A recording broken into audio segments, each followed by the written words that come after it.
Olá! Olha, hoje a gente vai mergulhar num material riquíssimo, um verdadeiro mapa da educação infantil. É um resumo visual, sabe? Super bem organizado, sobre os pilares que sustentam os primeiros anos de aprendizado. Nossa missão aqui é desvendar a filosofia por trás do que acontece na sala de aula. Vamos passar por alfabetização, avaliação e inclusão, a famosa BNCC e até as metodologias de ensino.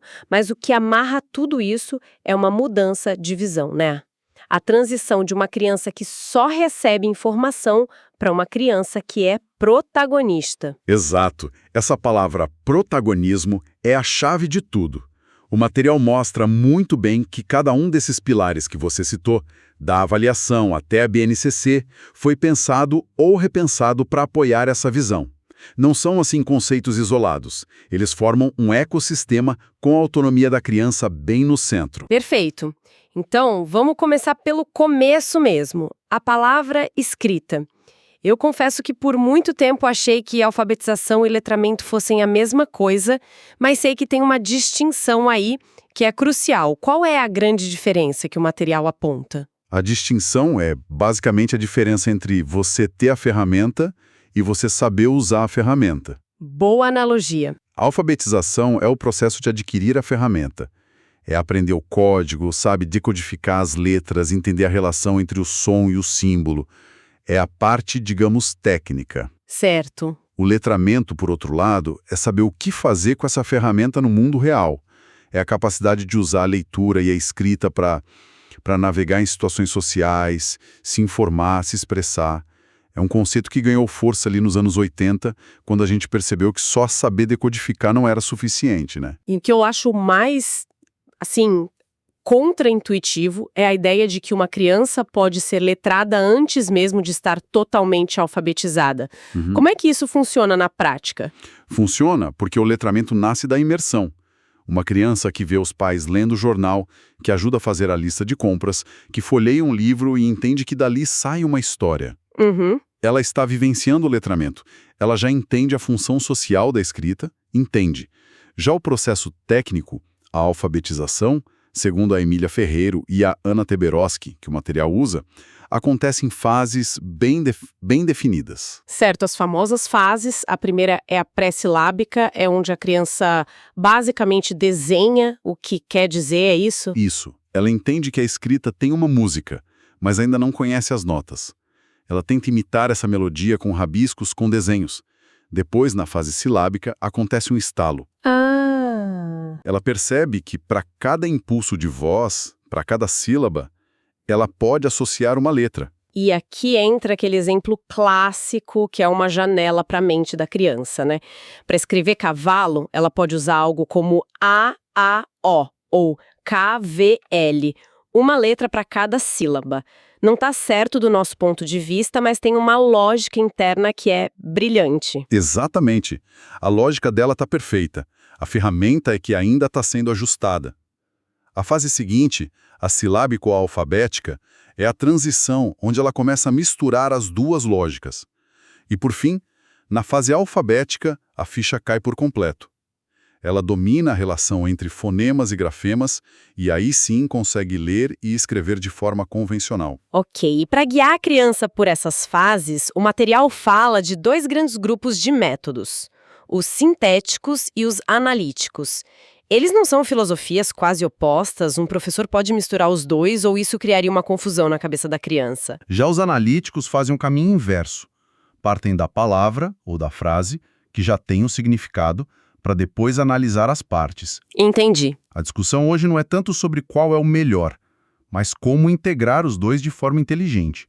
Um bom professor hoje usa ferramentas de ambos porque ele entende que algumas crianças respondem melhor a um estímulo mais focado no som, enquanto outras precisam primeiro do sentido da palavra para se engajar, sabe? Faz todo sentido. E se esse processo de aprendizagem, essa jornada tão complexa, não linear, uma prova única no final do ano parece totalmente inadequada para medir isso. Isso me faz pensar como o material propõe que a gente avalie esse desenvolvimento de um jeito justo e, principalmente, útil. Essa é a ponte perfeita para o próximo tópico.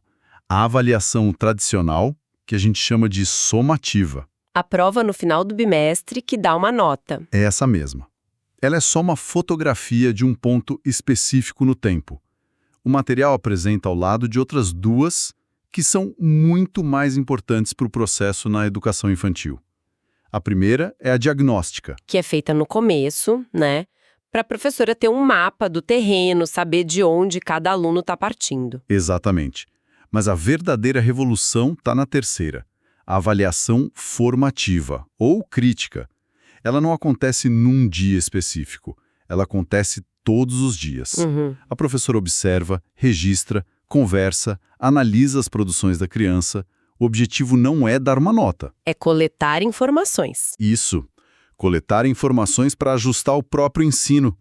Se um conceito não foi bem entendido, a avaliação formativa me mostra isso a tempo de eu mudar a minha estratégia, e não meses depois, quando não há mais o que fazer. Então, essa avaliação formativa não é só para ser mais legal com o aluno.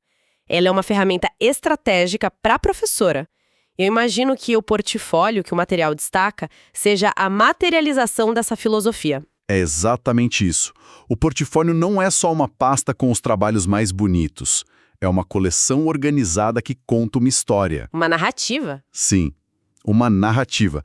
Mostra a evolução do traço, a primeira vez que a criança tentou escrever o nome, um desenho que revela como ela entende o mundo. Ao construir o portfólio junto com a criança, a professora não atua como uma juíza que aplica uma prova, mas como uma curadora que a ajuda a perceber o próprio progresso. Nossa, isso muda tudo. É a avaliação a serviço da aprendizagem, e não o contrário. E essa ideia de personalizar a avaliação, de olhar para a jornada de cada um, é o gancho perfeito para o nosso próximo tema. Porque, no fundo, a inclusão é a aplicação máxima desse princípio, certo? O que acontece quando as necessidades de uma criança são bem diferentes das da turma? Sem dúvida. A educação especial é definida no material como uma modalidade transversal. O que isso quer dizer? Quer dizer que ela não é uma escola separada. Ela atravessa todos os níveis de ensino, preferencialmente na rede regular. Ela é voltada para alunos com deficiência, transtornos globais do desenvolvimento, os TGDs como o autismo, e também altas habilidades. E isso, vale dizer, não é uma opção. É lei. A Constituição de 88 e a LDB garantem esse direito. Certo. A lei garante o direito, mas a partir daí o material aprofunda na ideia de educação inclusiva, que soa como algo ainda maior. Os princípios são lindos no papel, né? Toda pessoa aprende, o convívio beneficia a todos. Mas numa sala de aula real, com 30 crianças, o que inclusão significa na prática? Essa é a tensão central. A inclusão como filosofia de direitos humanos é inegociável.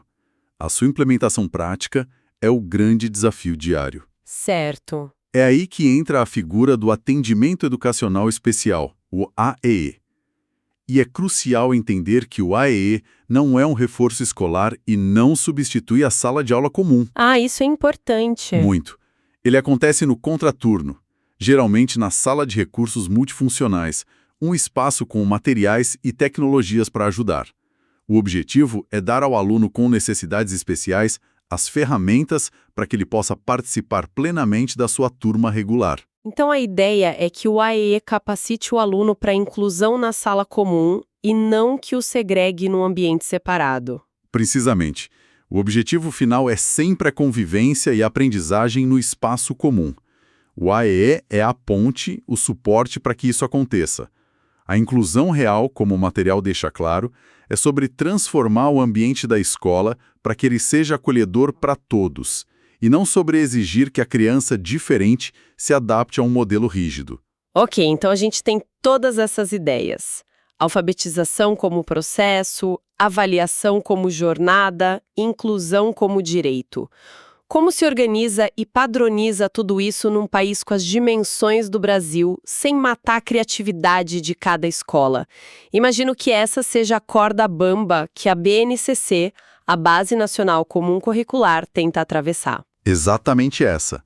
A melhor analogia para a BNCC é a de um Waze para a educação. O Waze, gostei. Ela não é o carro, não é o motorista, nem o caminho exato. Ela é a referência nacional que define o destino. O conjunto de aprendizagens essenciais que todo aluno brasileiro tem o direito de desenvolver. A partir daí, cada estado, cada município, cada escola traça a sua própria rota, o seu currículo, respeitando as suas particularidades. E essa formação humana integral que a BNCC busca se traduz nas 10 competências gerais. Olhando a lista, o que me chama a atenção é que cultura digital e empatia e cooperação estão no mesmo patamar de importância que conhecimento e pensamento científico. Isso é uma declaração de valores muito forte, não é? É uma declaração fundamental. Diz que, para formar um cidadão para o século XXI, saber colaborar é tão importante quanto saber a fórmula de Bhaskara. E quando a gente dá um zoom na educação infantil, essa filosofia fica ainda mais explícita. A BNCC não fala em disciplinas. Não. Não. Ela estabelece 6 direitos de aprendizagem: conviver, brincar, participar, explorar, expressar e conhecer-se. O currículo inteiro gira em torno de garantir que a criança possa viver esses verbos. Nossa, isso muda tudo. Em vez de aula de português e aula de matemática, a estrutura é organizada por 5 campos de experiências, tipo o eu, o outro e o nós, ou corpo, gestos e movimentos. Perfeito. Isso quer dizer que o aprendizado acontece de forma integrada, a partir das brincadeiras e não em caixinhas separadas? Exatamente. A ideia é que a criança aprende sobre matemática, sobre quantidades e espaços, enquanto brinca no parque. E aprende sobre linguagem, escuta e fala, enquanto ouve uma história. A interação e a brincadeira não são uma pausa no aprendizado. Elas são o veículo principal do aprendizado nessa fase da vida, segundo a BNCC. Entendido. A BNCC nos dá o quê e o porquê. Agora vamos para o como. O material descreve diferentes metodologias de ensino. Elas são como receitas que uma escola escolhe e segue à risca, ou a realidade é mais misturada? A realidade é sempre mais misturada. Mas entender as filosofias puras ajuda a gente a ver para onde a educação está caminhando. O que a gente percebe, olhando as metodologias em sequência, é uma transferência gradual de poder. Poder. Sim. O ponto de partida é a metodologia tradicional. O poder é 100% do professor. Ele é o centro, o detentor do saber, que transmite para alunos passivos. A escola que a maioria de nós conheceu, né? Exato. E na outra ponta do espectro? As metodologias ativas. Isso. Aí o poder se desloca quase que totalmente para o aluno. Ele se torna o protagonista e responsável pela sua aprendizagem. O professor vira um designer de experiências, um curador de conteúdo.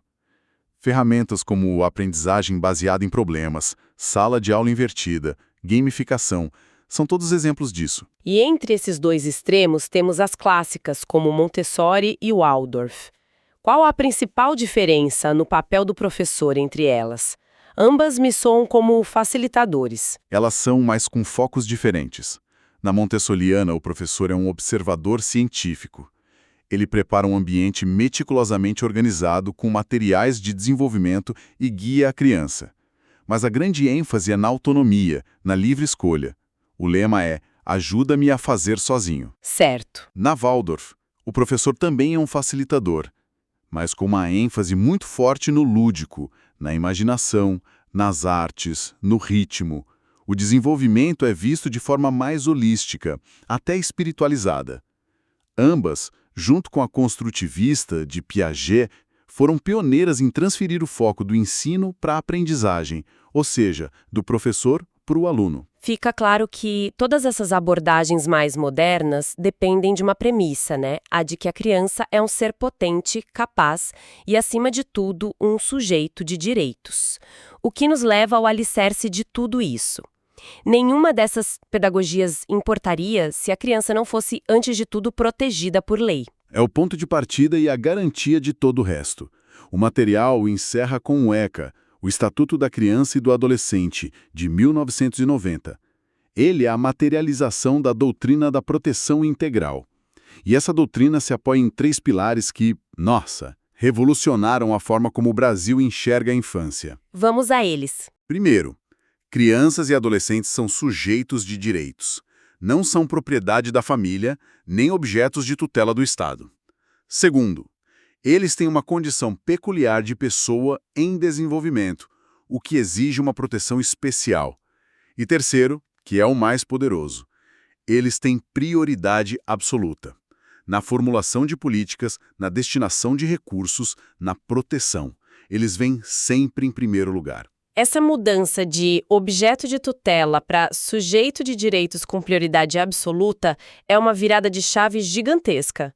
É a base legal que permite que uma escola defenda o direito de brincar, por exemplo, como algo tão sério quanto o direito de ser alfabetizado. Exatamente.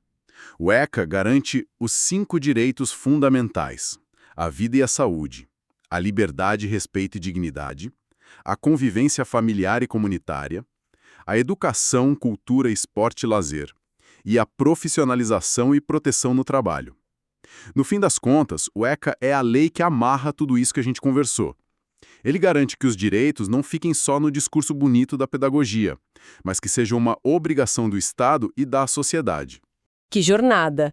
Recapitulando, o que esse material nos mostra é que a educação infantil moderna é um ecossistema complexo e intencional.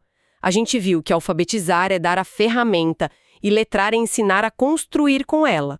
Que a melhor avaliação é aquela que serve de bússola para o professor e não de termômetro para o aluno. E que as metodologias evoluíram de um modelo de fábrica, com o professor no comando, para um modelo de laboratório com a criança como cientista principal. E o fio de ouro que costura tudo isso é a imagem que a gente tem da criança. A gente saiu de uma visão de vaso vazio a ser preenchido para de fogo a ser aceso.